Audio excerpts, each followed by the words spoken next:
Hi, welcome back. By the end of this video, you will be able to understand the significance of local development environment. To create a beautiful and fully functional website, a web developer has to typically write thousands of lines of code. But simply just writing the code does not assure that the website is ready to use by the users. There are multiple phases that a code has to undergo. Only then a website is ready to be used by the users.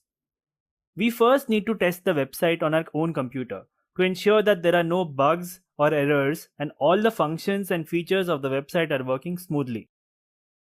Once we have tested the website on our own machine thoroughly and are satisfied that everything is in order, then we put this to the host computer. That is, we make the website public for everyone to access and use.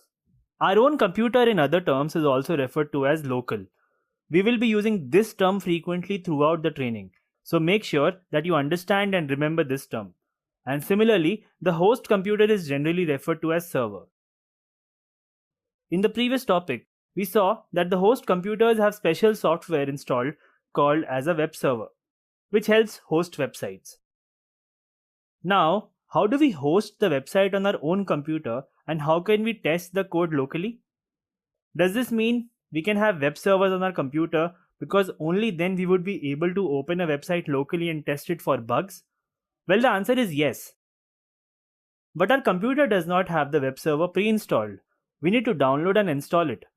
So, to test the website locally, what we web developers do is that we create a local development environment on our systems. This means that we install a web server locally on our computer.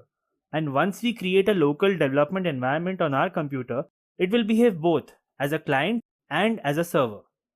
Let us understand how server-client communication occurs in such cases where both the client and the server are the same system.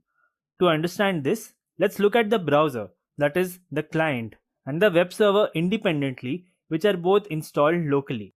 So what happens here is that our browser sends an HTTP request to the web server running on our computer requesting a web page. The web server then fetches the web page from the code that we have written and sends it to the browser as a response.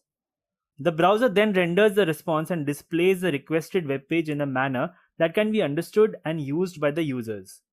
Now, based on the response, we can see if our web page is displaying information as intended or if it is throwing any error.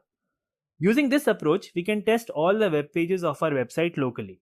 So that's it for this video. In the next video, we will see how to set up a local environment on our own computer.